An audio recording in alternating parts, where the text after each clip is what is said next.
for a lot of women, the reality is we've been taught that we need to care for everything else apart from us. But you're not being honest about the fact that you're indulging because you're actually procrastinating, or you're indulging so much because you have a self-control issue. Oh, wow. Self-care, when you get it right, allows you to teach other people how to love you. Even good things that are meant to cure can kill if you get the dosage wrong. Hello and welcome to the To My Sisters podcast. I'm Courtney. And I'm Renee, and we are your online sisters and hosts of the To My Sisters podcast. We are all about promoting the wellness, growth and development of a community of sisters across the world. And in today's episode, we are going to be talking about self-care. Okay. That's right, ladies. Light your candles, put on your, bonnets and head wraps, your face mask. We're going to be talking about self-care, self-destruction, and self-delusion. You thought this was going to be a calm one, didn't you? You thought it was going to be restorative. Well, of course, we're trying to restore you ladies, but we need to pick up on a couple of interesting trends and interesting conversations in the self-care space right now. So I'm really excited for this particular episode. But before we get into it, we got something else to get into. I know, that's right. That's a what? Well, I feel like one of those TikTok kids. So young, so youthful. So youthful. So Gen Z. Although I was very distressed when my sisters pointed out that we are actually part of Gen Z. Yeah. Did you not know this? I thought I was a millennial. We are Gen Z, babe. 97, baby. Just at the beginning. Yeah, I was happy to be literally just at the beginning. The forefront. Yeah, there we go. Forerunners. You know what? I think that's what's going to help me to overcome. That's a great coping mechanism. But before we get into it, we have a ding dilemma. What would you do if one day you did that ding and I didn't say dilemma? I just watched you. Have you ever heard you know that P Diddy meme of him looking at like a contestant for a show? Yeah. That's your cue. I'd be like, that's your cue. Cut! Awesome. Hey, sisters. Hey, sis. Thank you so much for an amazing podcast, which brings me joy, wisdom, and light. Oh, nice. I love that. That's our aim. So me and my best friend for life have been best friends for the last 15 years. Wow. But my best friend is the most unreliable person on the Yay. Not on the planet. She said, search the earth. You will not find one more unreliable. Oh my gosh, where are we? Yes. But my best friend is the most unreliable person on the planet. She's missed many of my birthdays. Oh. She is very much disoriented. Is she okay? It's been 15 years, child. She's tired. She's tired. She's very much disoriented and flaky in her own important life events and for other significant people in her life. Okay. So I've tried to lower my expectations of her, like preparing myself for her to not show up or waiting for her to arrange things. And though that has made some mild improvements to the situation, I still feel like we are very much on the same cycle. I have been unsure of my decision to cut ties as her flakiness has been distressing me for years. She says she wants to be my future maid of honor and godmom to my unborn child. In my head, I'm thinking, if you can't show up for me, high chance you won't show up for them roles either. Honey. Honey. Exclamation mark. I trust your advice will be super helpful. I hope you see this dilemma as I just don't know what to do for the best. P.S. Congratulations on the book deal. Get it. And I know that's champagne emoji. It's like when they're reading things to you, the automatic voice is reading things to you. Fire emoji. Fire. Firstly, this is very sad. Isn't it? This is very sad.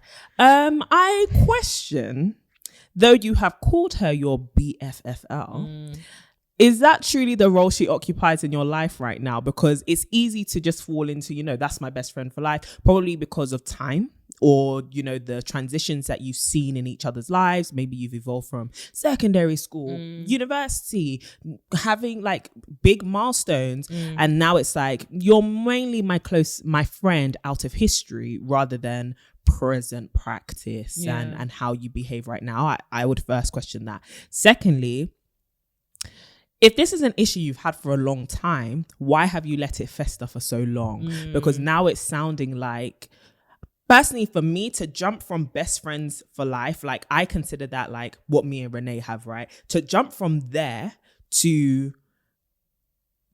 I'm going to cut you off is a big jump. Like that's more than just, I don't want you to talk to me anymore. I'm losing a huge part of my life and it's actually going to heartbreak will ensue, basically. That I personally think that that's the conclusion. You never come to a decision like that lightly. So my question would then be, how did you get here? I feel like it's more than just you don't show up, but also unhad conversations or conversations that have not been had enough about how much her presence actually means to you. Because I think sometimes we assume because people bear these titles in our life, best friend, sister, boyfriend, whatever it may be, that they understand what that truly means and what the expectations are that come with that title. But those expectations continually need to be expressed. You may be doing a lot of self-regulating, and you've described it in the dilemma, right? I have these unexpressed expectations which are not being met. So instead of continuing or even mentioning my disappointment, I'm just going to self-regulate by minimizing my expectations and making and lessening them. So the question is, do you want her to be your friend or not? Because if you want her to be your friend and continue being your friend, you have to express these expectations. And I would like to think that when you have a sister and when you have a best friend, they are worth having that conversation with multiple times, right? Now, I'm not saying beat a dead horse and keep expressing yourself, but obviously you want to notice change and you want to give enough time for that change and that evolution to happen. But my big thing would be express. Your presence means a lot to me. When you don't show up to the things that actually matter to me, what you're telling me is, or what I'm feeling is, I'm unimportant, or this doesn't mean enough to you to change, or you don't respect my time, or whatever it may be. This is how I feel. And I need you to be upset that I feel that way and that you have made me feel that way. Yeah. My hope would be, because she is your friend and because she also has that relationship with you, that she would actually be grieved enough to change. If you haven't expressed this disappointment to her, but you sent us this dilemma, you haven't really got grounds right now to end your friendship because there hasn't been extended grace. You may be thinking, but it's been time. I've given it time for her to change. She may not have known that she needed to change, right? The second thing is, why is she missing out on all of these things? Is it something that you may need to grab more understanding of, or is it something she needs to be called up on? For example, is her time management skills whack, or does she have social anxiety? Those are two different motives for all reasonings behind why you do the same action. You don't show up to things. Is it because you can't control your life well and you're constantly overwhelmed? Or is it because you're overwhelmed because you're anxious? Is it something about us being in a formal setting or you coming to my birthday that makes you anxious? Are you dealing with something else that I can help you with as a sister, as a friend? But I actually need reasons. I need reasons as to why you're behaving this way, because our relationship cannot move forward until I get understanding of where it currently stands. That's what I would say. You need to have a hard conversation with her that lets her know we is hanging by a thread. My next step, you ain't gonna be my friend. You're talking about maid of honor.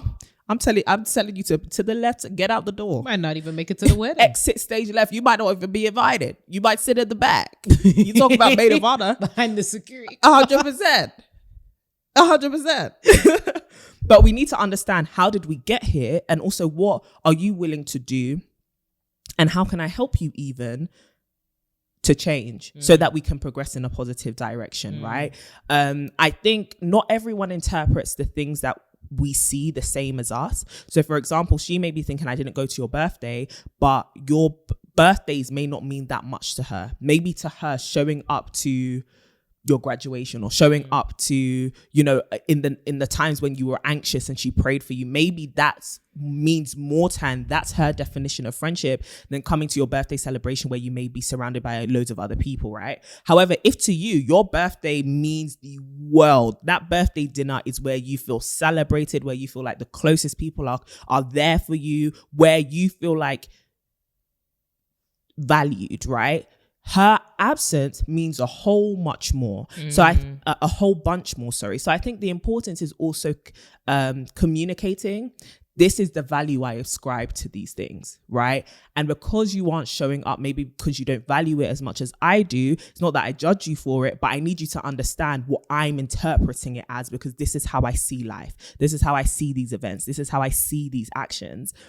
This is what I'm interpreting. It may not be your intention, but that's what I'm receiving. And I can only deal with what I've received. Do you get what I mean? For sure. So that's what I would say. It's about sitting down and having a hard conversation. We can't tell you cut off your friend because we don't know the full circumstance. You need to get a bigger understanding of the full circumstance too. So sit down and let her know, put all your cards on the table.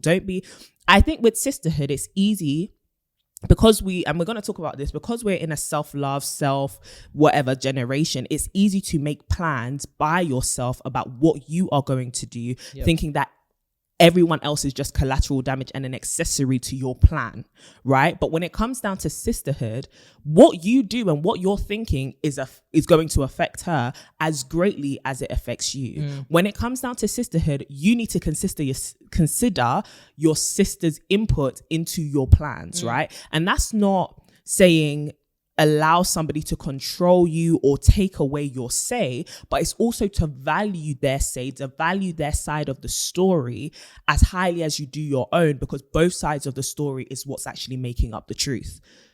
Don't just fall on, well, I've made this decision to cut you off and that's my decision. And because I love myself, I know my worth, that's why I'm moving forward with this. But this isn't just an I decision. This is not a decision that just impacts you. And I think that's one of the things that sisterhood, and once you enter into that next step and closeness of intimacy, that is more than just friend, more than just acquaintance does for you, is it affords you the benefit of the doubt. It affords you the opportunity to say your side of the story, because that side matters to your friend or to the person who you call sister. Sorry, I've rattled on for a long time. No, girl, that was good. That was meaty. Thank you. Hearty. It was good. I try to serve it up very when I can. Oh, girl, you've been serving. Sorry, guys. Just a quick ad break, I suppose, to acknowledge Miss Courtney's hair. If you are listening on Spotify, or, just if you're listening to us on a platform that you don't have the privilege of seeing our wonderful faces, you are missing out. Head over to YouTube and just look at the flow. It's giving I could Michelle not Obama believe the meets bangs. Al Sharpton and Cat Williams.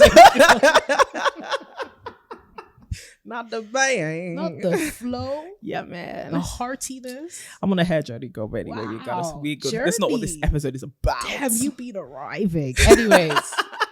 Anyways, can you tell us, National, gas your best friend? Gas your best friend there.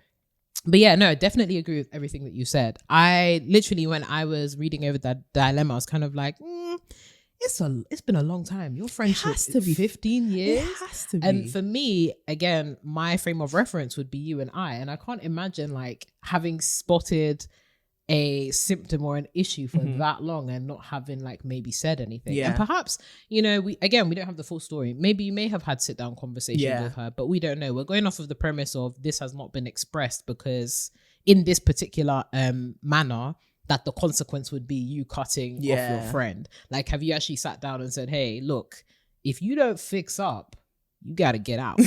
Like, have you actually said that explicitly to her? And I think,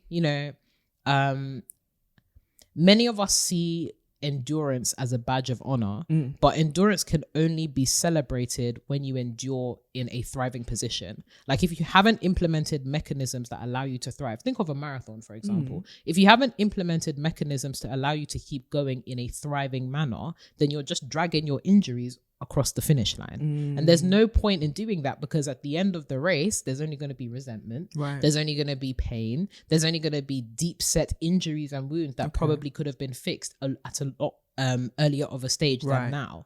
So for the sake of, this friendship and trying to get to a healthy place before you make the decision to either continue or cut off, you need to make sure that you are exercising as many options and opportunities to allow this relationship to thrive before you go to an extreme. And I think that it's always important, and I feel like this is something that we often employ when we're thinking about romantic relationships, right? That endurance of like, we're going to do everything that we can do to fix this. But then when it comes to a lot of our, platonic relationships, it's I love what you were saying about self-love. It's if you don't fit the bill, you got to go. Yeah. And relationships of all kind do not fit, they just don't operate like that. Nope. So I think extending, as you said, extending that grace, having those conversations, the hard conversations where you actually say, look, girl, you've been unreliable. Right. You've been unreliable. And I think also opening up the floor, as you were saying, to explore the reasons why she might have been unreliable, as well as understanding how you may have also enabled that unreliability. Because I do think that there is something to be said about, you know, obviously you've been trying a little bit, as you said, to fix things by, you know, allowing her to plan things a little bit more, or, you know, stepping back. But have you explicitly said to her, I would like you to do these things because I feel like this is an issue that we need to work on, or an area that we need to work on? Spot on. Or have you been kind of like been on the sidelines like, let me test her and see? Yes. Because a lot of us do that, right? We're like, I've been giving so much, I'm just going to test that person and withdraw without expressing. Because for all you know, that person might not actually know. They're just like, at all. First you've been acting this way, now you're moving a bit shady. I don't really understand why. Yeah. And I think that's where communication is really important, because some people actually do not know that they're doing wrong. As crazy as it seems, some people actually don't know that they're doing wrong until you tell them. And I'm definitely one of those people who formerly, I was the woman of intuition. I'm upset, and if you know me and if you love me and if you've known me for this long, you should know when my eye twitches, that means I'm upset. Or no, but I know, like 100%. It gets like that. It's like, oh, you should know. When I refused that cookie, you should have known. I was depressed, upset. You should have known. 100%. You should have known that my dog died. Okay. You should have known that my dog died because I did not have my extra scoop of ice cream. That's what that means. Should have known. I was heartbroken when I put down that mac and cheese. You should have known. We love mac and cheese in this house. We do. So I think it's, again, understanding that communication is key. Understanding that, you know, even at this stage where, you know, you've been friends for 15 years, there is always learning to do. Because I think sometimes we also get complacent insofar as, I've known this person for this long, or we've been through it for this long, this should be the case. Absolutely not. In fact, that's the biggest killer of relationships. The assumptions that, girl, can you tell we've been friends for this long? But no, making assumptions about people at any stage of, and this is not to say that you should always, have to people stay guessing. Oh my gosh, you know, I can't predict how this person is going to behave. It's understanding that over a long period of time, you can't make assumptions as to people's awareness, people's life stages, the things that they're going through, and their level of understanding of you. Never assume, always, as much as possible, express, because that means it absolves you of any kind of responsibility when they violate boundaries or they violate clear expressions of what you desire. Make absolutely no mistake. You can't be absolved if you have not expressed. So I think get into the habit of expressing, have a sit down. It might be one of those ones where, you know, you have to, sis, at 3 p.m. on Friday, I need you to sit down because we want to talk about some We've got to talk. Do you know what I mean? Bring in reinforcements. It might be one of those. And also, you know, flagging those kind of behaviors. It's really awkward to flag behaviors to people. It's really uncomfortable. And especially if you doubt that they have the emotional maturity to be able to deal with it. Precisely. But for the benefit of both of you, I think the next step is, it's not cutting off the sister. It's sitting down with the sister and saying, look, we got a problem and we got to fix it. I love that. It's so true. Because when it comes down, I love what you were saying about like the whole marathon thing, because two things came to mind. Firstly, you've got to have check-in points. Like what you were saying about the whole, you're running. You can continue running with an injury or with an offense or with a burden, or you can have a check-in with your friend to say, okay, are we continuing how we started? Are we at optimal? How are we feeling? Have we picked up some cuts along the way? What's going on? I also think the second thing is what you were saying about interpreting what people actually feel. Interpretation is best done when you have knowledge already, right? I think back to English literature, which we both suffered through. You know, the whole thing of like, oh, and then she put on her red lipstick. That means nothing unless you have the knowledge already that red is associated with danger. You need to have a knowledge before you can make any kind of interpretation from a different situation. And if we assume that people should know us simply because they've known us for a long time. But you are evolving. The person you are today is not the same person you were yesterday, because outside of your friendship, you're impacted by so many different factors, right? You have other friends. You watch TV shows. You are listening to this amazing podcast that is telling you should glow and grow. And now you've decided I'm glowing and growing. And your friend may not be there every step of your evolution, and they may not be there for everything that is informing your evolution. And so if you don't, give them a frame of reference that says, this is how I've changed, this is what my expectations are, I've been exposed to new knowledge, or I've been through XYZ, this is who I am now, they're not going to know, right? They're going to be basing their actions towards you based off of the old you. And you may be thinking, well, they should be able to perceive the change. But again, interpretation is based off of knowledge, right? If I give you knowledge, then I arm you with the ability to actually work with me, because you know me, you know how I'm flowing, right? A lot of us want this to be a guessing game as a proof of, well, how close are you really to me? How well do you really know me? How much has destiny really brought us together? It's not about destiny anymore. It's actually about the work. We've been sisters for life since the womb. Okay. All right. Love to see it. Right. Great stuff. But now, past the point of destiny, there is a devotion that needs to happen. And devotion takes work. Devotion takes a lot of work. That on a t-shirt. Devotion takes a lot of work. It takes a lot of dedicated time. It takes dedication, right?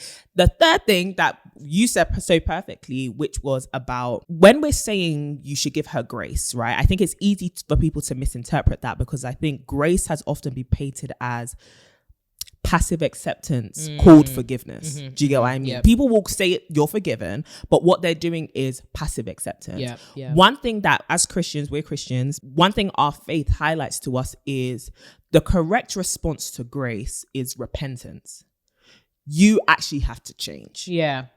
Or you have to show that you are changing. There is an infinite amount of grace for your attempts to change. But as soon as you start deciding that you will not change anymore, and you will not come back to the right alignment to how you should be behaving, and what your words are saying and what you profess to believe, and all of that, as soon as you stop changing and you're dedicated to not changing, it's not that grace has ended. I don't need to extend you grace, because you're not repenting. You're not changing. You're not turning around from this, right? You're stuck. That's stuck once you, and literally repenting means like to completely turn like in the opposite direction, right? If you've decided that you're stuck in this way, that way leads to a different path. And on that path, I'm not there. I'm not your friend. You can't find me. On me. this line of the story, you can't find me, right? But that's the decision. You're deciding to walk down that path and you're dedicated to that. I will let you go. But if you decide that you're going to keep trying to turn, I can give you grace for that. I can give you the opportunity to change all the time. I'm open to giving you the opportunity to change. Now, those opportunities will come with you having to regain my trust. Prove that you are worth crossing certain boundaries again. Do you get what I mean? That there are conditions to this sometimes. However, you will always have grace. That grace, there's no conditions to that. I will always give you an opportunity to change.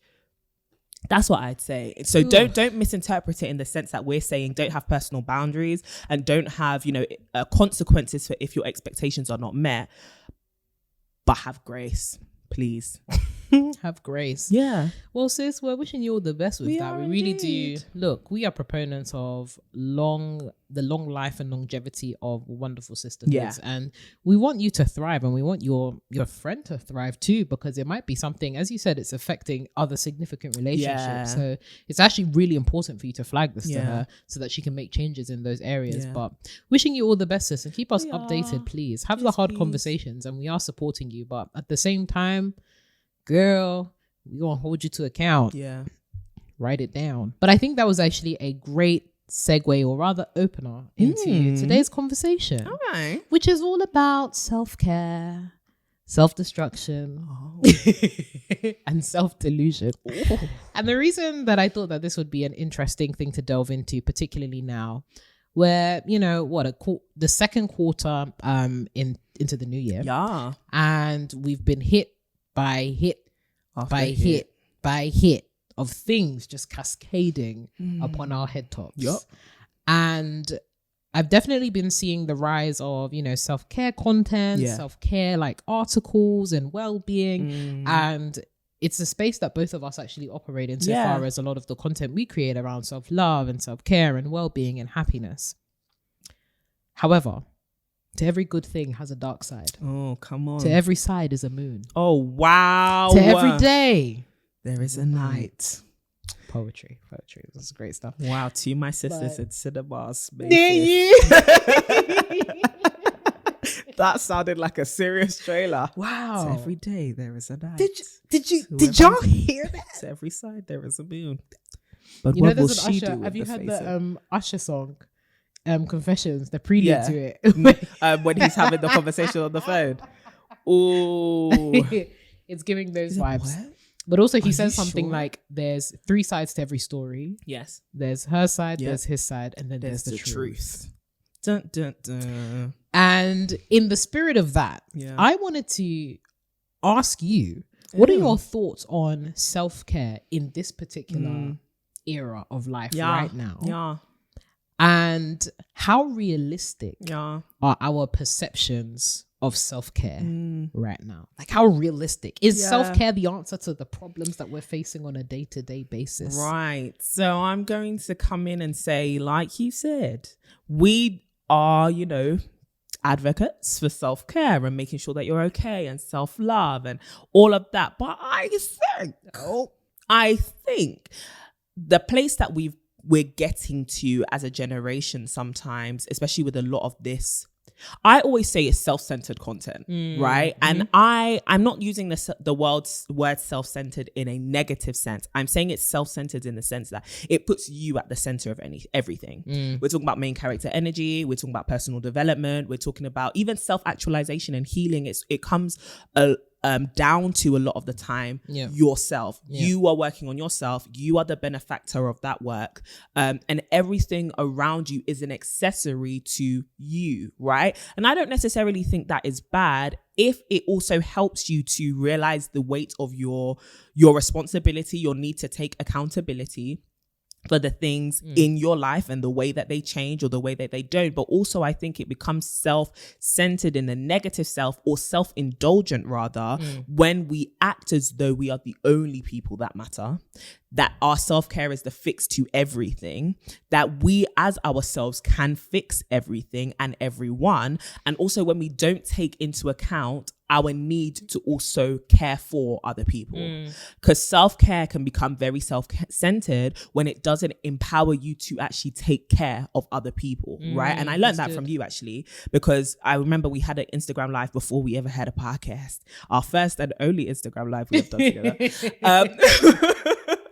Where we were talking about, I asked you that question, which is how do you actually balance the whole self-love thing and the ability to serve community well? And you said self-love is there so you can get full, so that you can pour out, right? It's everything that I do for self-love, everything that I do for self-care is with the mindset that I can pour out. Now, for some of you, pouring out, as some of the comments have made clear, it's not a philosophy you agree with. That's fine. Yeah, no, that's all right. Some of you think it's communism. Okay. But in this sisterhood, we live a life poured out. We live a life where we encourage people, we serve people, we love people, we give, we community. Okay, community.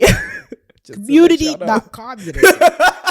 Because wow, it sounds like a political campaign. You know what I mean? I never thought. Listen, one thing that I've learned in life so far is things don't surprise me anymore. Because the things, some of the comments, and like we said in previous podcast episodes, these things don't really faze us. And we've listened to a lot of, or rather, we've seen a lot of comments, and some of them, well, majority of them are positive. There's a few that are a bit scatty. Look, what we're doing, we understand that what we're doing here is relatively radical in the sense that we are trying to bring back, because community isn't a new idea, and community is something that has, existed pre-West, this century and all that kind of stuff. We lived in ethnic enclaves. We lived in smaller communities. We lived in decentralized polities, all that kind of stuff. Just, there's a couple books and reading and all that kind of jazz, and a couple of, PBS history documentaries that you can listen to and get a feel for that and whatnot. But what's very radical about what we're doing is the fact that we are pushing a notion of awareness around being collectively minded. Yeah. And we don't mean this in the sense of down with the authorities and down with the institutions and all that kind of stuff. Although we hold these things in contempt in the sense of we can criticize these things. What we're merely saying, as Courtney put quite simply, is we care about people. We care about people. That's it. And it's not to say that you as an individual are not important and you shouldn't have your individual mind. You can listen to all our episodes. We advocate for those things. Like you said, we talk a lot about self-care, self-love, self-development, right? But the issue is when it ends at self, that's where I take issue, right? Yeah. Because it then becomes self-indulgence. It then becomes lack of accountability. It then becomes a lack of self-awareness. Even ironically, this whole self-development thing can lead to you being lacking self-awareness. You are so indulgent in this idea that you can be patient with yourself. You should be so kind to yourself to the point where you do not challenge yourself to evolve, to the point where you also do not let anybody else challenge you to evolve. Not because you are sensitive or anything like that, but because you can do bad all by yourself. You can check yourself. You've done all the self-development stuff. Okay, but you need community around you. And it's a fundamental of what we always say. You actually cannot do life alone. And that's why listening to this podcast alone ain't really what we recommend either. You can listen to us. You should listen to other people, but also you should go and find people in your real life who you can have these kinds of conversations with that are more unique to you. But in terms of what was the original question? You know me, I don't even know how I got a degree. We traveled. We entered a rabbit hole. That L, we don't give a damn. I don't know who she is. We just got points and a whole bunch of explanation. We had to travel though. We had to travel. Yeah. Well, essentially the conversation was all around like, how useful is this whole notion of self-care? I think it's useful because I think when you're in a time where, you have to combat certain things, toxic hustle culture, struggle, love, all these other things, violence, full stop, whatever context, or violence and empty space, put wherever you want there, whether it be political violence, social inequalities,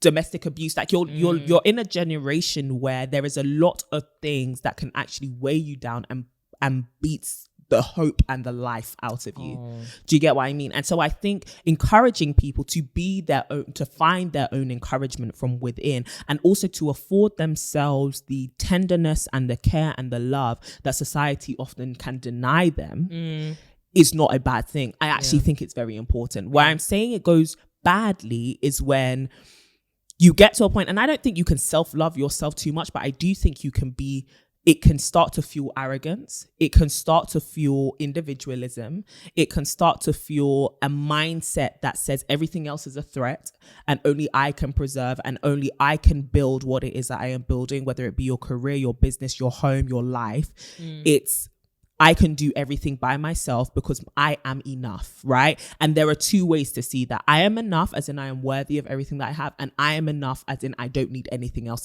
outside of me. I disagree with the latter. I don't think we don't need anything else outside of us. I think we've been blessed with friends, challenges even that help shape who we are as people.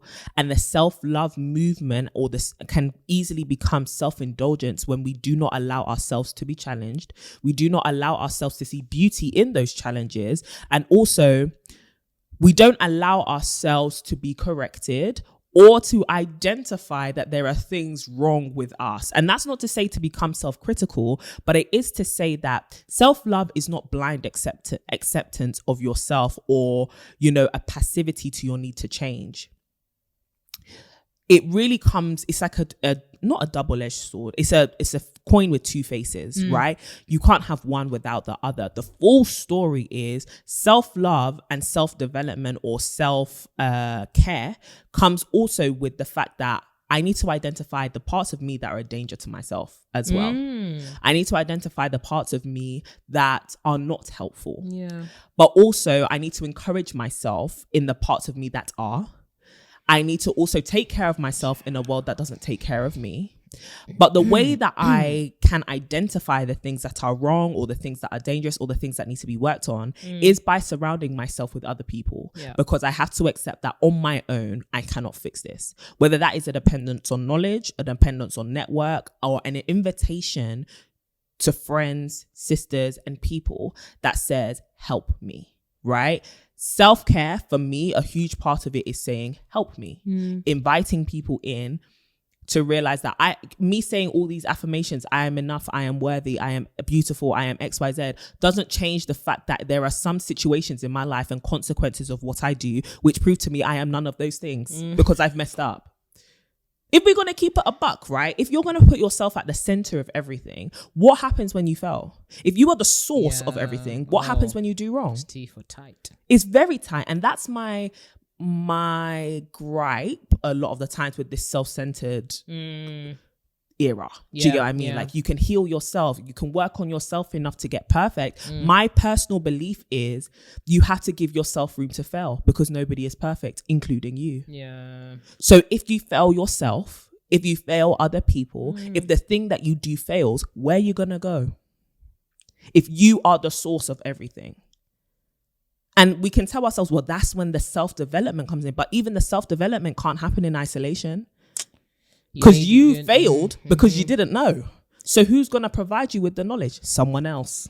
Something else. Not you. Not you. You know? And so I think embracing self-care and comes with a level of humility to it that says, don't indulge and don't become delusional, right? You need other people around you. Yeah. Still, you also need to be able to have hard conversations with yourself. There needs to be a level of personal responsibility and accountability. And you need to realize that not everything is about you. The point that I was making before we talked about the communism thing was, in terms of living a life poured out, I think we become self-indulgent when we do all of this pouring into ourselves. What for? Yeah, there's no purpose or direction to the... And, you know, sometimes it doesn't necessarily mean that...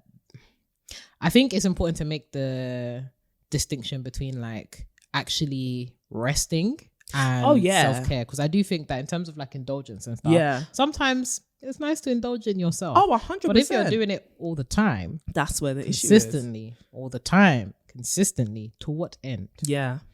And if it's overindulgence, like when it becomes something that is self-gratification at the detriment of your capacity to serve. Exactly. That's when we or even at the detriment of your capacity to thrive. Yeah. Because you'll be indulging and doing all of these things, but you're not being honest about the fact that you're indulging because you're actually procrastinating. Or you're indulging so much because you have a self-control issue. Oh, wow. Do you get what I mean? Good. Or you're indulging so much because you have no financial responsibility or knowledge or ability to manage what you have. Or you're indulging because it's a distraction from your problems. Many of us listen, sometimes we indulge in self-care as a distraction from our problems. So as much as, like, you know, the chocolates are nice, the wine is nice, the baths are nice. The baths, the face masks are great. And the personal development books are great. You must always understand that you can't simply kick the ice under the fridge. There's gonna be water, and you better clean it up before it melts, because that's gonna make a big ass mess. That's how you get electrocuted. All that water. And I think it's very important to not see self-care as a distraction or something to, like, I think many of us are in danger of seeing self-care as an escapism from life. Yeah. And I hear it. I actually understand it, because life is depressing. It is, like, if you are to look at it through the lens of what the world is giving out right now, the world is giving depressing. But it still needs to be faced.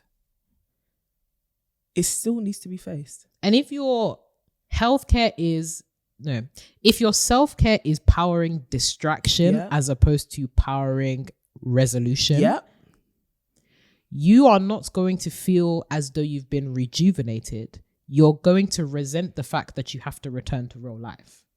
And then you're going to run away even more by more self-care things. Do you know what I mean? Like, it's a horrible cycle. And another thing that people can do in the name of self-care is you're fueling an addiction continually in the name of self-gratification, self-care, giving myself what I need, self-love, escapism. You're addicted, right? And if we don't get to the roots of these issues, but we call them these things which are actually important, it's my self-love, it's my self-care, what we allow ourselves to do is we allow our motives to go unchecked, both by us and by other people, right? Self-love can have you crossing your own standards if it goes unchecked and you fall into that self-indulgence, right?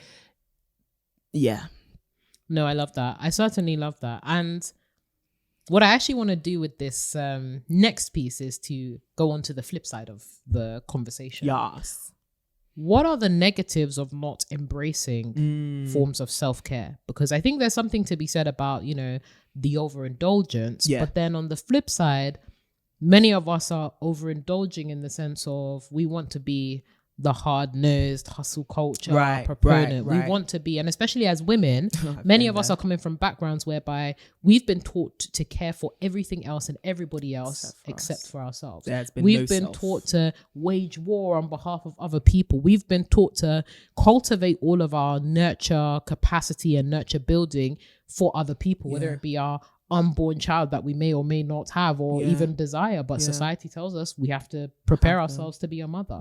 It may be our partner who we may or may not desire, but society has told us we need to be nurturing and caring for a partner. It may be a family, it may be whatever it is, but for a lot of women, the reality is we've been taught that we need to care for everything else apart from us, to the point where even when we are trying to disestablish these thoughts in our minds, we still can't commit to caring for ourselves. So how do we navigate that reality? Like, why is it important for women, especially women like us, to actually have time to take care of ourselves? Firstly, burnout. And not just burnout from work, but burn out, full stop. Like, you are down and out. You are out finished. The game. You are burnt to a crisp. Like, you're exhausted. And it's exhaustion that a sleep or a nap cannot fix. It's no. And I'm being so. It's that tiredness that even your soul is tired. You wake up and you're like, I shouldn't have woken up. Back to sleep. And that's actually when. And I'm not saying this. Like, this is when you lose the will to live. Yeah, it is. Right, and you're actually. You're going off of routine. Going through the motions. You're going through the motions. You're going off of, well, people have placed a demand on me. I don't want to let them down, but you've let you down, right? You let you down with every choice that you're making from this point onwards, right? And everybody else's joy becomes your consolation prize. Well, at least my kids are happy. At least my partner is happy. At least my parents are happy. Honey. But are you happy? That's the prize we're striving for, right? Are you fulfilled? Are you in purpose? Are you walking according to the vision that you have for yourself? Are you getting closer to what you need? How are you, right? And a lot of us aren't allowed the privilege of even thinking about ourselves because of all the things that you have described. So I think the first thing is avoiding that burnout. And burnout really does suck the life out of you. It sucks the hope out of you. It takes away your vibrance. And I think self-care is where you get that replenishment. It's when you get that place of, okay, I've given. Or even if you haven't given, life has sucked the life out of me. Situation, my job, the economy, the politics of it all, my social standing, the fact that I stand at this intersection of multiple identities that the world does not like, that systems are rigged against. That's exhausting. Do you get what I mean? Self-care is when I go into my own arsenal and I equip myself and I get replenished and I remind myself that all of that stuff is a lie. All of that stuff is broken, right? I need to be okay. That's where I go to find my okay. That's where I go to find my peace. That's where and a lot of us, because we don't have those places, right? We go to other things searching for them. Yeah. And that's the danger of not having self-love and self-care, is you go and look for care and love in other places. And sometimes that search takes you down some very bad and crooked alleys called relationships, called friendships, called eating disorders, called addictions, called pornography, called all these things, because you weren't looking inward. You weren't cultivating them inwardly, right? And cultivating it inwardly takes time. It really does take time, but it's a journey worth embarking on, I would say. But I really want to hear what you have to say, because I feel like I've talked way too much. No, I literally love everything that you were saying. I think you were bang on the money, spot on the buck. I'm coming.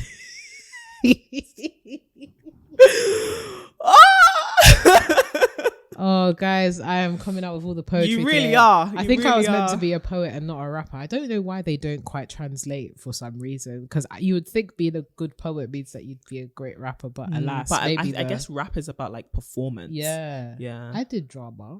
No, I think you're great at both. Rapping.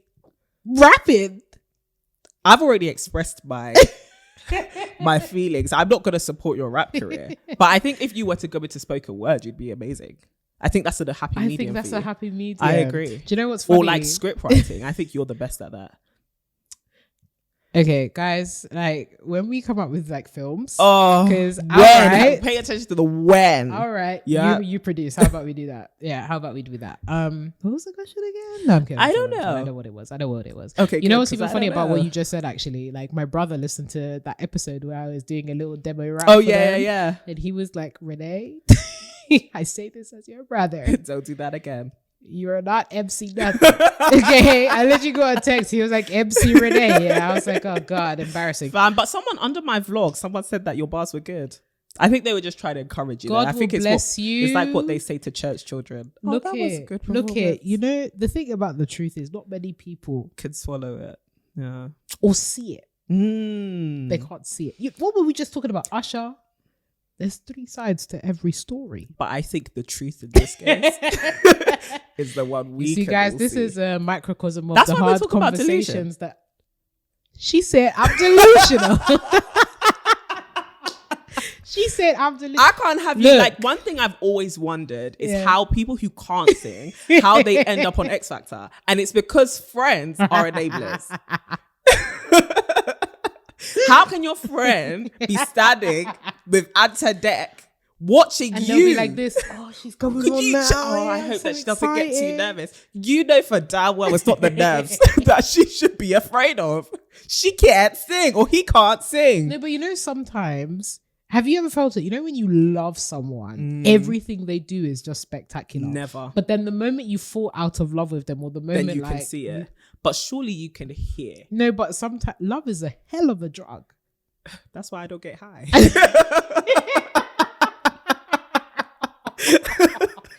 No, but you know, listen, sisters, you guys got a comment on this one. You know, when you're infatuated with somebody. Yeah. Like proper, like everything they do, you're like, oh my God. But this is a friend. And then after, yeah, but you can have that with friends too. I disagree. I can only have that with someone who is having good sex with me. I am screaming. I hear it. Honest to God. I hear it. Good downstairs. That's when you can get the delusions. That's when you can get me delusional. That's why they be talking about them soul ties and whatnot. It's not soul tie, it's delusions. Delusions of grandiose capacity. You do everything. Well, that man will slip and fall. He will show bum crack and everything. But if he smells everything, don't pay no bills. No, the smell one though. I don't care how good. First of all, if you smell, you. But you said love is a hell of a drug. Nah, man, that's when it penetrates. You can't. You cannot come within any. Penetrable. Oh, absolutely not. Absolutely not. Anyways, coming back to the self-love conversation, because don't kill me. But no, coming back to what you were saying about, you know, self-care and like the importance of like ensuring that you can create a place where you can have peace outside of everything else, not necessarily to escape, but more so, I think the word is fortification. It's like, how can I build myself up to be robust enough to not just face the life I'm leading now, but to build a life that I actually want to wake up and face? Because I think the problem with a lot of our attitudes towards self-care is I'm going to step aside so I can drink up and fill up my well and then, just carry on existing. Yeah. Whereas I think self-care should be a transformative space. It should be a place where, and this is not to put pressure insofar as you have to be reading all of these self-development books and you have to be constantly doing work in the place of self-care. Self-care can be restorative and rejuvenating as well. And it's fine. Again, face masks. I love a good face mask and I love a good, glass of rosé and watching Netflix with my friends and stuff like that. Self-care really does need to be a space that can allow you to transform through whatever avenue you choose in that space to allow you to transform your life and transform other people's lives. So I think, especially as women, like, it just frustrates me so much that we are taught to be last all the time. And I think self-care is an opportunity for you to unlearn that and teach yourself to put yourself first. Yeah. And this is not for you to like glorify yourself, but this is to understand that in order for you to learn to love people effectively, you must learn to love the first thing you've been given, which is you. Yes. Oh, that's very good. We think that we're given our gifts or our talents. We think that we're given, other people. We think that we're given lots of external stuff. But the first thing that you entered this world with is yourself. You look in the mirror, it's you. Yeah. The thing you can't get rid of is you. Yeah. And, whether you like it or not, if you go to sleep, you're dreaming about yourself. You're looking out of your eyes, you wake up. You have to look out of your eyes. In those silent moments, the one thing that you have to endure, the one thing that stays constant throughout your entire life is you. Yeah. Excellent. I think it's scandalous. Scandalous. To center everyone else. So it's about finding that balance between, obviously I'm serving community, serving other people, serving things around me. Yeah. But I need to know how to do that through serving myself too. I do need to know. And I think self-care, when you get it right, allows you to teach other people how to love you.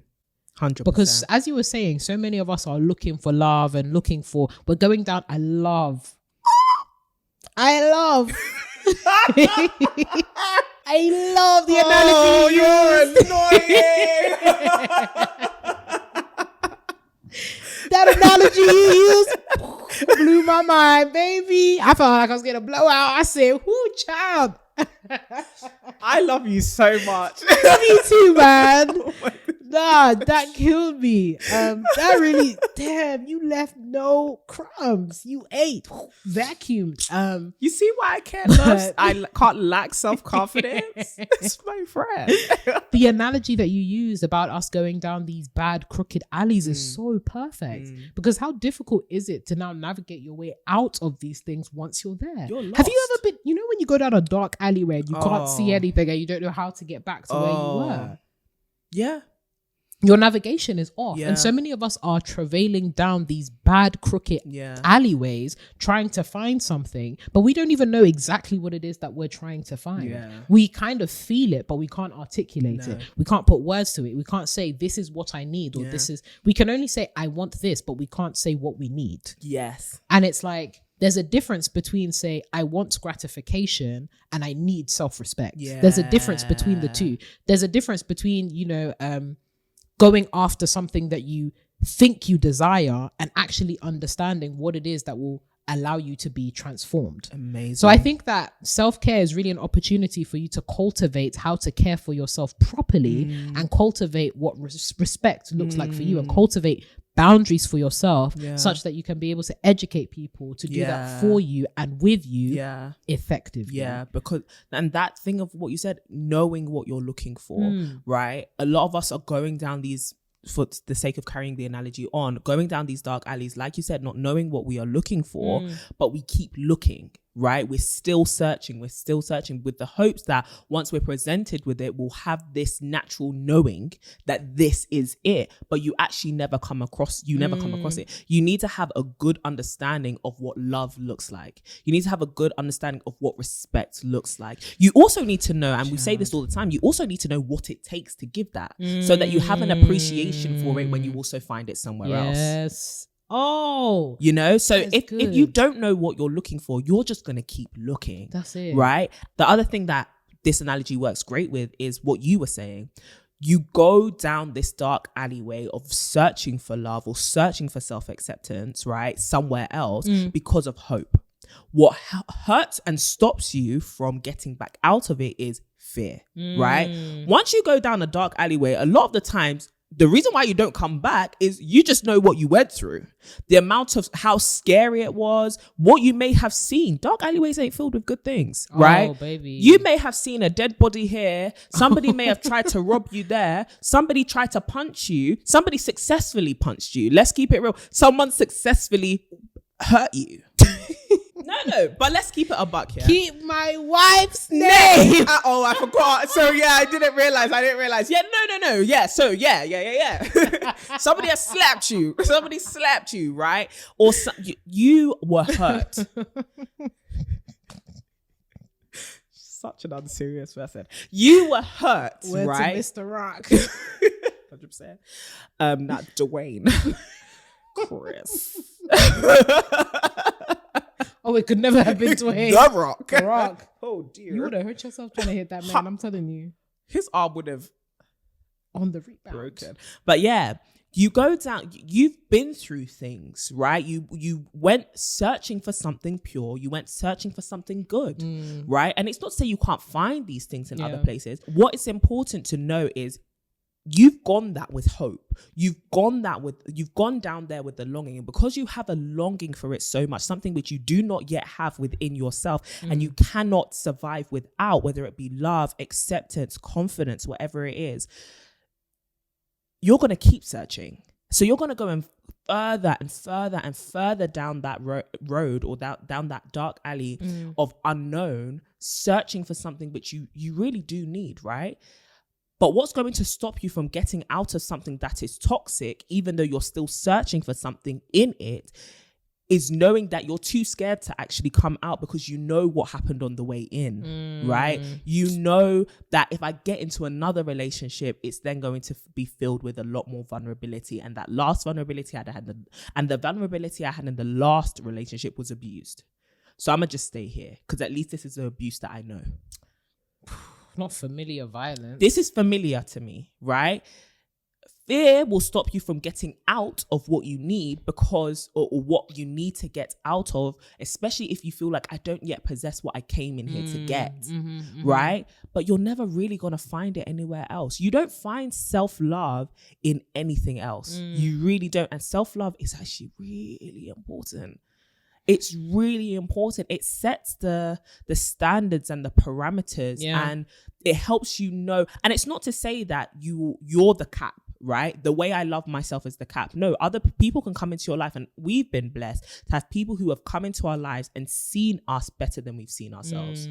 You know, and seen something in us that we couldn't see, right? There is a love that can surpass yours that enters into your life. For sure. However, if you don't have any understanding of what love is, you're going to mistake everything and anything for it. And you're going to allow people to dictate to you what love should look like to you. I know that's right. That's why many of us are still in circles of abuse, circles of manipulation. And it's being called what it is not. Because we don't have it. If I have something, if I know something, you can't tell me what it is. Yeah. I know it. You can't tell me what this means.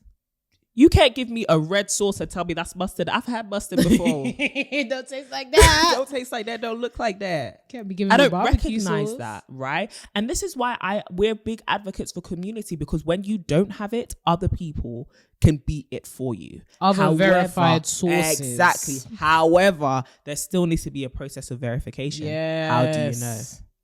How do you know? Why? How? Who told you? And who taught you? Because even when I think the easiest way to like articulate this is in romantic relationships, right?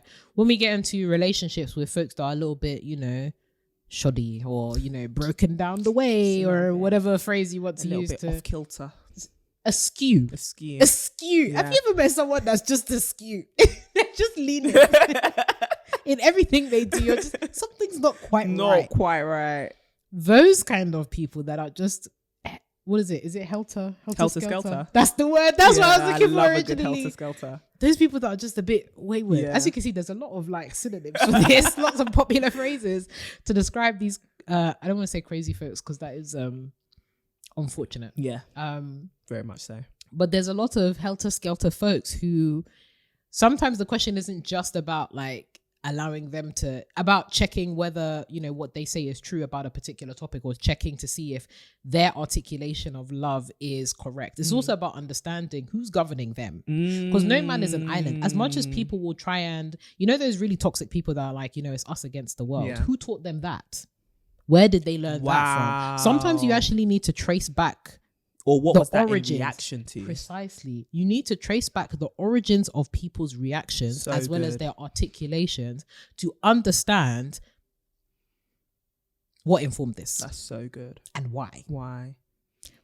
Because it's so easy, especially if you're the kind of person who you may not have a community, or it may take some time for you to build up, you know, people that you can trust and love, or, you know, not everybody is blessed with having people ready on the go to demonstrate to them particular forms of love, or demonstrate to them particular forms of goodness. So if you're still in the process of trying to build out that community for yourself, when you come across somebody or someone that is helter-skelter, askew, or just behaving in a way that's a little bit off, or you're trying to understand whether their love is healthy, question the roots.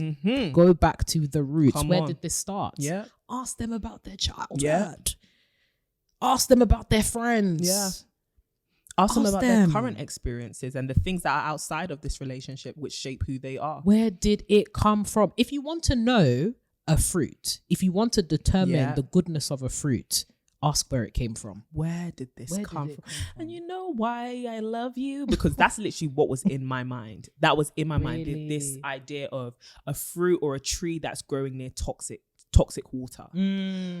Just because something looks good, and this even goes down to the self-care conversation, right? And what we were just saying about things coming from having to investigate the source, because even though it looks good, even though the bubble bath is good, and even though it works and it has nourished someone else, where is yours growing from, right? If I get a tomato from the vineyards of Italy, organic, sun beating on it, non-GMO, yeah, that is going to taste great.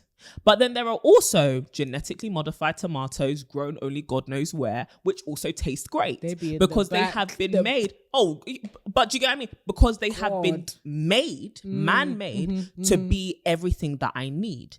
However, what if I'm told that this tomato that looks really good was grown near a toxic waste power plant? It's not really about the roots. It's not really about the tree. It's not even about the seed. It's about the water. What nurtured this? What grew this? Because a lot of us have good seed and the seed still grows, but it was nurtured by something bad. That's so good. It was nurtured by the wrong environment. And you would think, but how can something grow if the nurturing has been toxic? Because there is still some life and some energy in toxic things. Wow. So that podcast that you're listening to, that those group of friends that you said, not this one, that group of friends that you have, they're nurturing the seeds from your childhood. They're nurturing the seeds of knowledge that you have from somewhere else. But if what they are giving you is both nurturing, but it is mixed with toxicity, it's still going to poison someone who eats it. Wow. Even though it looks good, even though it sounds good, and even though it makes it look like you are thriving because you've developed these walls, or you've developed this way of thinking which allows you to pacify what you've actually been through. It helps you to avoid going to therapy. It helps you to avoid getting any community and accountability around you and still be able to function. It's still going to poison somebody else, whoever consumes it. I'm going to take the bubble bath, right? But like we were saying, if that bubble bath is to help you cover up the fact that your exhaustion and your lack of mental peace is because you have not forgiven your mother, the bath don't mean nothing. Just because someone put on their Instagram post, you know, I don't know, going on this holiday to somewhere or buying this bag reminded me of the fact that, or helped me in some way. That's a good cure for them, but that was a cure for their specific sickness. If you don't know your sickness, there's no remedy. Bruh. You can experiment all you want. You're either going to cause more harm. You're going to lead yourself down a bad route, especially if the remedy looks at first like it's working. Yes. Oh. You know what I've loved about you, what you've said is you've literally like led into one of the final points that I wanted to make around the aesthetics or the imagery around self-care, right? Oh, and you know us women are plagued with it, sis. Plagued, we are troubled. You know, back in like old English times, even, back in the 1500s, you know, I'm thinking Wuthering Heights, 1800s, 1900s, back in the day. We are burdened. Plagued with aesthetics, plagued with the curse of looks. Everything has to be about what it looks like. The aesthetics. But I think you made such a beautiful point about things are not as they seem. And not every remedy you see is for your specific sickness. And I think the problem, look, I love a good self-care post or reel. I love creating them. In fact, I'm like, yes, it's giving, well-being. It's 100%. Giving happiness. It's giving rejuvenation. It's giving that woman energy. You know what I'm saying? However, sometimes, like most things in life, we need to be very critical about the dosage. Because even good things that are meant to cure can kill if you get the dosage wrong. There are some things that we are viewing and taking in and consuming on social media, in life in general. We can even be, you know, impacted by our friends who can say, this is what worked for me.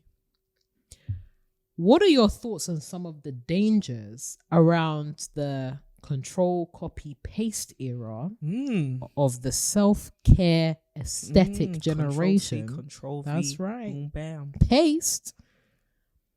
What are the dangers of seeing, consuming, engaging in self-care, you know, conversations both offline but mostly online, and trying to slap it on to some of the wounds that you've been dealing with in real life?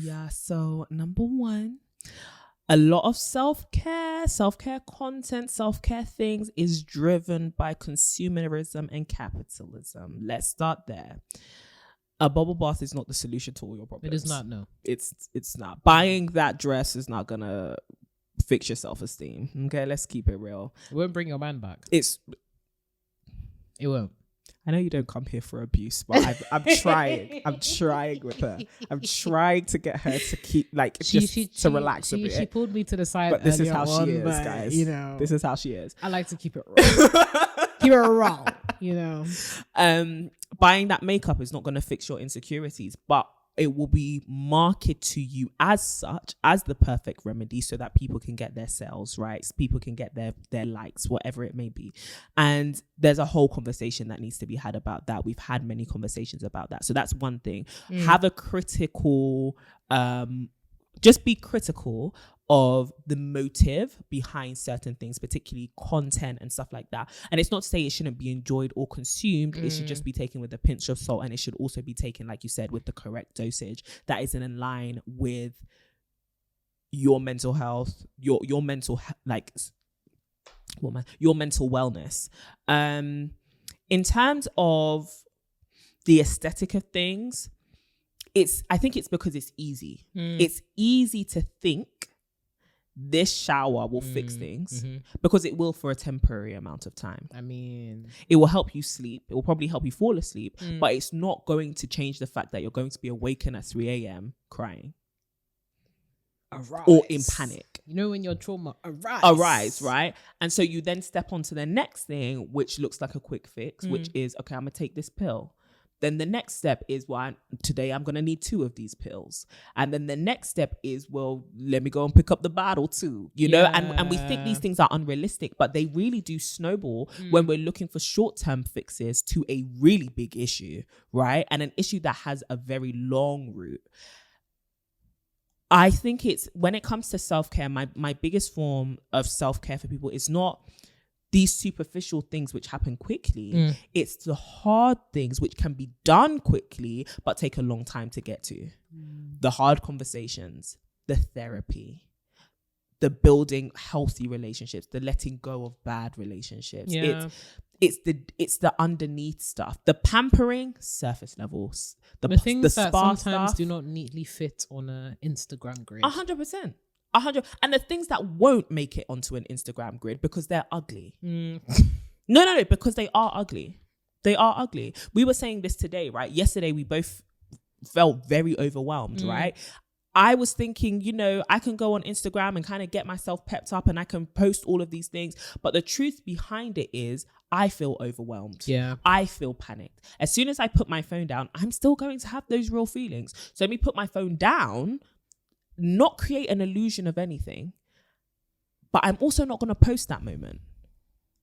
Right? As encouraging as it may be to other people, I don't want to be seen in that vulnerability. I want to have overcome before I speak of it. And I think that's perfectly fine. But I also think what's important is, have I overcome? Yeah. And the process that lays in between those two moments of feeling overwhelmed and then feeling like I'm actually and on being top honest of things. about that process being too. honest about it. You're not going to see that because that process can sometimes actually be hard to document, because that process for me looks like me staring out of my window and thinking, what the hell am I going to do with all of this? Do you remember in Twilight when Eddie left Bells? No. Oh, thank God. Why would I remember I that? know, I was even thinking, thank God. There was a moment where Edward left Bella. Wow, did you call them by nicknames? Yeah, Eddie and Bells.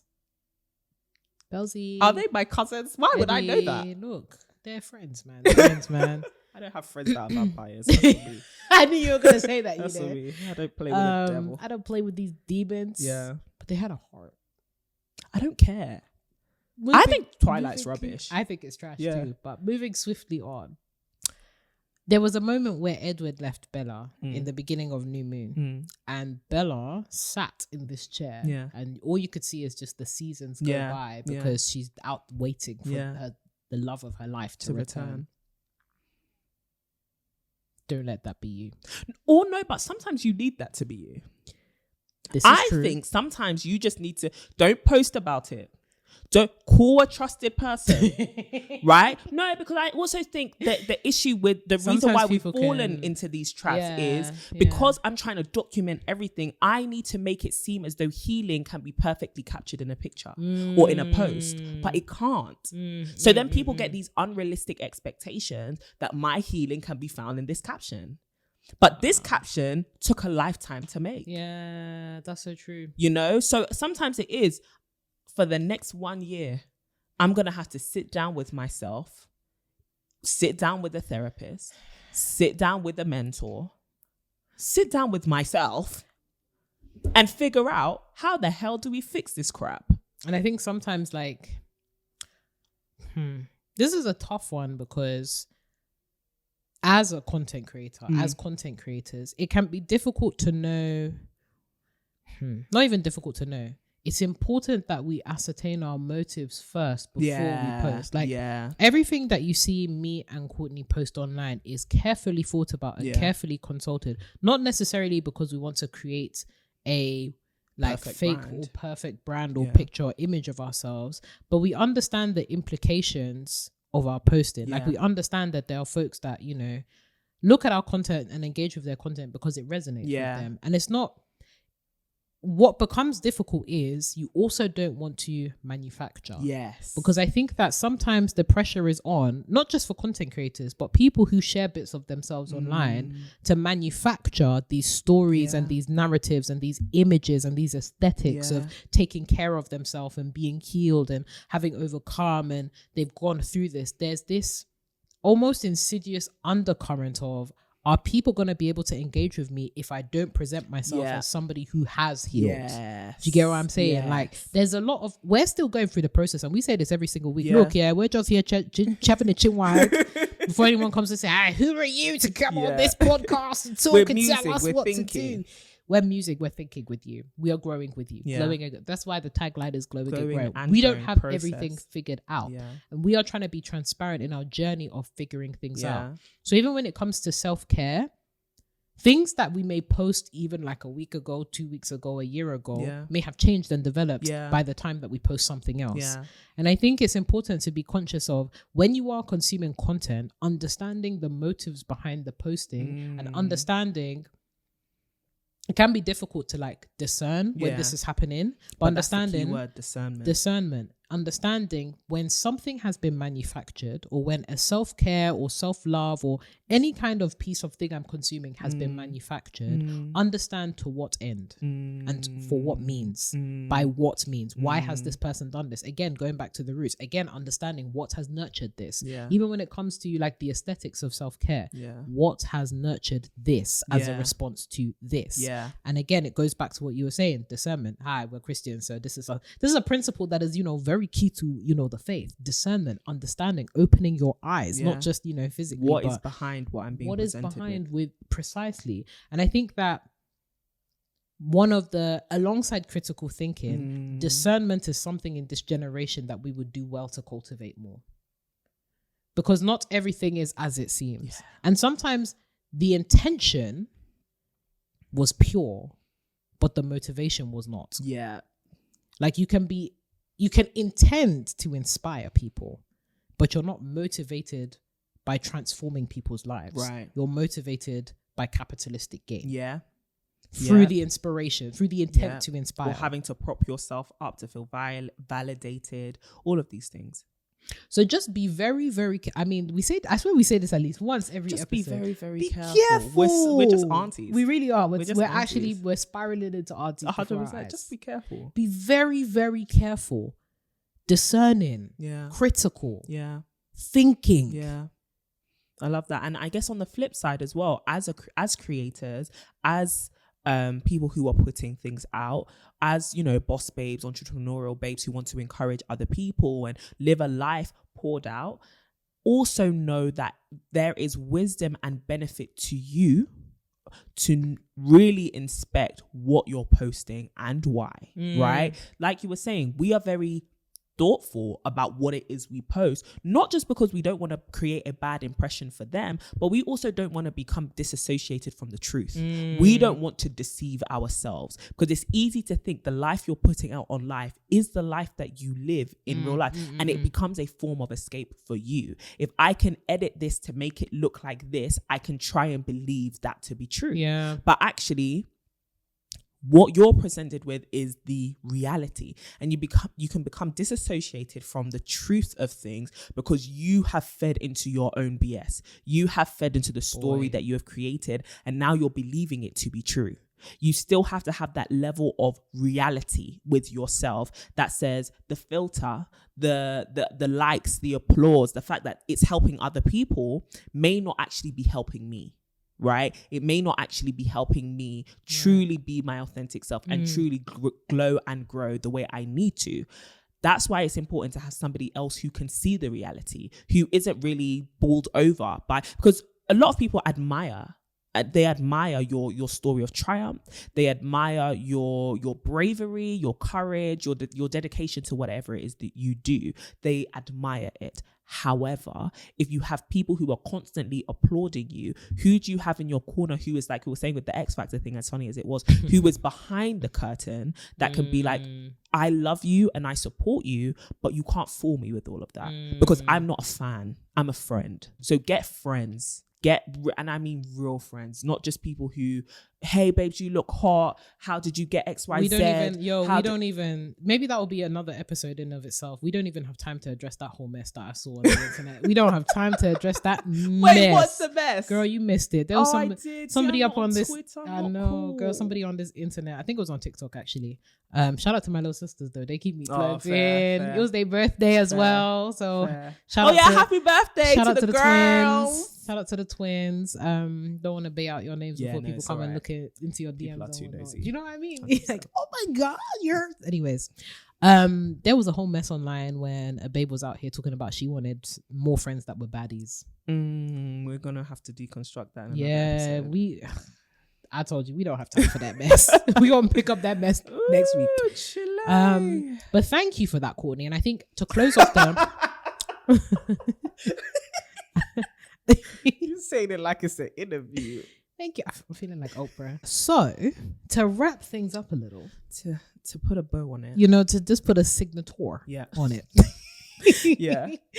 What are some of your favorite ways to take care of yourself. Yeah. Something nice, practical, something, you know, to wrap up everything real Therapy. nicely. Okay. Therapy is number one. Okay, betterhelp.com/2 and no, you guys think I just, you know, plug it here and there, but really and truly, starting with BetterHelp, starting my therapy journey with BetterHelp helped me a whole bunch. Yeah. Because to have somebody who can actually help guide you on that process, to have somebody who, with a deep understanding, not just of the self-help stuff, because we can only say so much. Like, we are doing this based off of our experiences, our discoveries, God-given wisdom, like, thank God. But also somebody who has studied this, somebody who can help you unpack this carefully, because it can be very reckless to start delving into your traumas, delving into your childhood pain, delving into your history, delving into your current feelings, unpacking it by yourself and not knowing how to put all this thing back together, right? Going to somebody who knows how to help you achieve that optimal mental wellness and somebody who can help you process what you're going through. That is one of the safest ways to actually find healing and begin that journey, right? So actually going to therapy, I think, is the best thing. I think everyone should do it. I think it's the best form of self-care for me. The next thing would be community. Like, really and truly, you can't do life on your own. Find people who you can trust, and it could be friends, it could be mentors, it could be family members, it could be whoever. Get yourself around people who can help you feel encouraged, feel confident, who can advise you. And then the last thing, sorry, did you ask for 3 or just 1? Or 3. Okay, thank God. Like, imagine if I'd asked for 1. Like, and then the last thing is time by yourself, right? Time by yourself. And not you could do whatever in that time, or you shouldn't do whatever in that time, but you can it could be in the bath, it could be with the face mask. But I think what all these things allow you to do is just get time to be by yourself. Right, just get time to be one with your thoughts, to be able to hear what's going on in your mind, because I've said this before, life can get very loud. The demands of other people, the busyness of life, the busyness of work, grinding, hustling, things are moving fast, things are getting loud, and it's hard to get a grasp on your own thoughts, right? So I would say taking as much time, and it's something that I do all the time. Even if you're naturally an extrovert or an introvert, whoever you are, get time with yourself to just, let's get on the same page here. It's something that we wrote in the Vision Digital Toolkit, which you can still get on our website. Just to set a vision, not just for the year, but for your whole life, which is you need a check-in time for yourself, whether it's in the morning, in the evening, when you journal, or even in the middle of the afternoon, or when you're in the shower. You need a moment where you can ask yourself, what's going on? How are you? How are you actually feeling? What do you need? And then when you leave that place of, not isolation, when you leave that place of being by yourself, that's when you go searching for the things you need, because you've identified it. Or that's when you go, you know, challenge yourself on those limited beliefs or whatever it may be. You need it to be from a place of self-awareness. And self-awareness, I think, happens best when you are alone. How about you? I think you've covered probably the main 3 that I would have picked, but I'm going to add a bonus 3 just for folks who are out here. Yeah, the bonus global and growing tips. I think for me, tagging on to what you were saying, piggybacking off of what you were saying. I can't say that anymore because there was a time for you. The amount of meetings you have had. It's like, why are you piggybacking off anything? You a pig. You piggy, filthy animals. Yeah. But tagging along on the end of what you were saying around having time for yourself, I would definitely also recommend like going on very, very long walks. I know that not everybody is privileged enough to find time to do this, but genuinely going on a walk and like not listening to anything and just like being present with yourself is super, super important. And being in nature, it sounds so zen, but being present and being outdoors as well, because sometimes I think when we're by ourselves indoors, like we can feel very like restricted. Get some vitamin D if you're in a sunny country, if not supplement, all that kind of stuff. But go on a very, very long walk. In fact, I challenge you to go on at least one long walk of at minimum 30 minutes this week, and be in tune with yourself and be in tune with your emotions, how you're feeling, what you're thinking, because sometimes we don't give ourselves time to really process. We always process with something else. So we process with the guide, we process with the podcast, we process with the music, but do you really process with yourself in the thick of the silence? So go on a long walk and take some time by yourself. I like that. Similar to community, I would push it and say get mentorship, like get mentored by somebody or engage with somebody that has done life for longer than you have. That is so helpful when it comes to like self-care, because it puts into perspective where you're at in your journey. Because sometimes it can be really overwhelming when you don't have a frame of reference for some uncharted waters. Having some kind of mentor or having somebody that's perhaps older than you or at a later stage than you puts a frame of reference in an uncharted territory. It might be speaking with your parent. It might be checking in with your parent. It might be checking in with an aunt. Or how about that? How about you overcome that childhood trauma and talk to your mama? Talk to your mom. Because there have definitely been some times where I've actually just like sat down with my own mother and like asked her really random questions about life. And getting her perspective not only has continued to humanize her for me, but also it's like, I actually have someone who's done this before and they're still around. That's a blessing. Ask. That is a real blessing. So I definitely say that. And then lastly, I would say, at least for me personally, get in tune with your faith. I think as somebody that is Christian, being able to turn to my faith in the times where I'm trying to take care of myself lifts the burden of me now having to take care of myself. Do you get what I'm saying? 100%. Like there's, at least for me, there is somebody out there that is bigger than myself who actually cares, like not even cares for me, loves me, like seriously loves me. And being able to draw from that water in order to fill myself up, I love that, is so pivotal. And especially with the whole like it's having truths with the whole faith thing, like it's having truths that are outside of your performance, that have nothing to do with your experience. They are just truths that you choose to believe, right? That's a great foundation to be standing on in terms of cultivating love and confidence and all of these things that we need. I love that. I love that. Lots of love in the room. Lots of love in the room, ladies. Big love. So we're sending love as we wrap up this very, very long episode. Yes, this is one of the longer ones we've done in a while. Yeah. You know, I looked down at the time, I was like, yeah, what a treat. What a nugget. What a treat for the sisters in the world. What a nugget. But sisters, we hope that you enjoyed that episode, and we're sending you love, light and peace this week in particular. Show yourself some much needed love and affection this week. We know that the world is hard enough with you also being hard on yourself. So be soft to yourself this week. You really deserve it. Soft life. I'm such anyways, that's again another episode. But until then, you can stay until our next episode rather. You can stay plugged in with the Sisterhood by following us on social media. You already know it is at To My Sisterhood on Twitter, on TikTok, and of course on Instagram. Stay plugged in, and if you really enjoyed this episode, and in fact if there's any particular episode that you really enjoyed, don't forget to share it with another sister. We are trying to build this sisterhood to be as big and as, I was gonna say round. Why not round? I was say round, like big as round. That's what I was thinking. I was thinking globe. Some would disagree. That's why I also thought that this might be incorrect, because there's flat earthers. Do you know what I mean? I can't say round like that. That's controversial. Because there's some folks out here that believe. Who knows? Anyways, the world is flat. It's true. That the world is flat. But please get more sisters plugged into the Sisterhood. Share. We know that you guys have already been sharing, but share with someone new. Share with someone that doesn't know about TMS, whether it be online, whether it be in person, but share. And of course, you can follow us individually on our own journeys of glowing and growing. You can find Courtney on Instagram and all socials at CD Boateng. And of course, you can come and say hi to me at Renee Kapuku. We love to see it. And of course, sisters, we never want you to miss a beat, not just on the episodes, but also what we are doing in the Sisterhood. So make sure that you are signed up to the mailing list via our website, tomysisters.com, because we share some really good tips on there, and I don't know what you're doing. It's also where you can submit your dilemmas as well, so definitely do that. As always, we hope that you are going to have an amazing week, and so sis, we bid you adieu, and we say keep glowing and growing. Ciao.